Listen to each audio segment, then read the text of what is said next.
এই পৃথিবীর আকাশের দিকে কখনো গভীরভাবে তাকিয়েছেন? একটা মুহূর্ত থামুন। আজ রাতের আকাশটা দেখুন, এই অসীম মহাবিশ্ব, এই কোটি কোটি নক্ষত্র। একটা প্রশ্ন, এই সব কিছুর মালিককে? কে এমন শক্তিশালী যার এক নির্দেশেই সৃষ্টি হয়েছে পুরো মহাবিশ্ব? হয়তো আমরা পৃথিবীতে খুব বড় কিছু মনে করি নিজেকে, কিন্তু এই মহাবিশ্বের সামনে আমরা শুধু এক ক্ষুদ্র সৃষ্টি।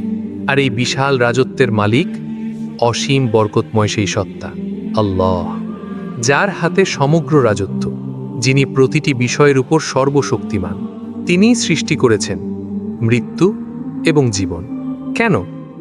যাতে তিনি পরীক্ষা করেন তোমাদের মধ্যে কে কর্মে সবচেয়ে উত্তম।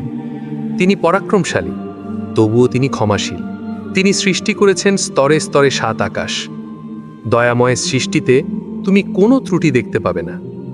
একবার তাকাও আকাশের দিকে, আরও একবার তাকাও, আরও গভীরভাবে তাকাও।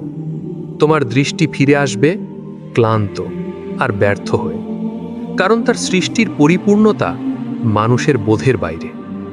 তিনি নিকটবর্তী আকাশকে সাজিয়েছেন উজ্জ্বল নক্ষত্র দিয়ে। এই নক্ষত্রগুলো শুধু সৌন্দর্যের জন্য নয়, এগুলো শয়তানদের বিরুদ্ধে নিক্ষেপযোগ্য আগুনও। কিন্তু ভাবুন, যদি কেউ সেই মহান রবকে অস্বীকার করে, যদি কেউ তার সতর্কতা উপেক্ষা করে, তাদের জন্য রয়েছে জাহান্নাম। আর সেই পরিণাম কত ভয়ঙ্কর! যখন তাদের সেখানে নিক্ষেপ করা হবে, তারা শুনবে আগুনের ভয়ঙ্কর গর্জন। ক্রোধে সেই আগুন যেন ফেটে পড়বে। আর জাহান্নামের প্রহরীরা জিজ্ঞেস করবে, তোমাদের কাছে কি কোনো সতর্ককারী আসেনি? তারা বলবে, হ্যাঁ, সতর্ককারী এসেছিল, কিন্তু আমরা তাকে মিথ্যা বলেছিলাম। তারপর তারা আফসোস করে বলবে, হায়, যদি আমরা শুনতাম, যদি আমরা বুঝতাম, তাহলে আজ আমরা জাহান্নামের বাসিন্দা হতাম না। সেদিন তারা তাদের অপরাধ স্বীকার করবে, কিন্তু তখন ফিরে আসার কোনো সুযোগ থাকবে না। কিন্তু যারা অদেখা অবস্থায়ও তাদের রবকে ভয় করে, তাদের জন্য রয়েছে ক্ষমা, আর রয়েছে মহাপুরস্কার। তুমি কথা গোপনে বলো অথবা প্রকাশ্যে বলো, তিনি তো অন্তরের গোপন কথাও জানেন। যিনি সৃষ্টি করেছেন, তিনি কি জানবেন না? তিনি পৃথিবীকে তোমাদের জন্য সহজ করে দিয়েছেন। তাই এর পথে পথে চলাফেরা করো, আর তার দেওয়া রিজিক থেকে আহার করো।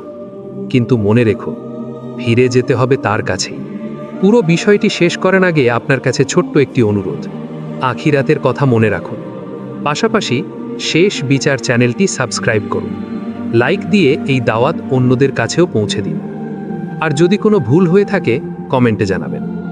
কারণ আমরা সবাই শিখতে চাই আর প্রস্তুত হতে চাই সেই দিনের জন্য, যেদিন আর ফিরে আসার সুযোগ থাকবে না। তোমরা কি নিরাপদ মনে করো? যিনি আকাশের কর্তৃত্বে আছেন, তিনি পৃথিবীকে ধসিয়ে দেবেন না? অথবা তোমাদের ওপর পাঠাবেন না পাথরবাহী ঝড়? তখনই বুঝবে আমার সতর্কবার্তা কেমন। তারা কি দেখে না তাদের ওপর উড়ে চলা পাখিদের? ডানা বিস্তার করে, আবার গুটিয়ে নেয়। দয়াময় আল্লাহ ছাড়া কে তাদের ধরে রাখে? যদি আল্লাহ রিজিক বন্ধ করে দেন, তবে কে তোমাদের রিজিক দেবে? তবুও মানুষ অহংকারে অটল থাকে। যে ব্যক্তি মুখ থুবড়ে পড়ে পথ চলে, সে কি সঠিক পথে? নাকি সেই ব্যক্তি যে সোজা হয়ে সরল পথে চলে? তিনিই তোমাদের সৃষ্টি করেছেন, তোমাদের দিয়েছেন শ্রবণ, দৃষ্টি আর হৃদয়, কিন্তু তোমরা খুব কমই কৃতজ্ঞ হও। একদিন তোমাদের সবাইকে একত্র করা হবে। সেই দিনের জন্য তুমি কি প্রস্তুত? মানুষ প্রশ্ন করে, এই প্রতিশ্রুতি কবে পূর্ণ হবে? বলুন, এর জ্ঞান তো একমাত্র আল্লাহর কাছেই। আমি তো কেবল একজন সতর্ককারী। কিন্তু যখন তারা সেই প্রতিশ্রুতিকে সামনে দেখতে পাবে, তখন অবিশ্বাসীদের মুখ মলিন হয়ে যাবে, আর বলা হবে, এটাই তো সেই জিনিস যার জন্য তোমরা তাড়াহুড়ো করতে। বলুন, আমরা দয়াময় আল্লাহর ওপর ঈমান এনেছি, আমরা তার ওপরই ভরসা করেছি। অচিরেই তোমরা জানতে পারবে কে সত্যি পথভ্রষ্ট ছিল। একটা প্রশ্ন ভেবে দেখো, যদি একদিন হঠাৎ তোমাদের পানি মাটির গভীরে হারিয়ে যায়, তবে কে তোমাদের জন্য প্রবাহমান পানি এনে দেবেন?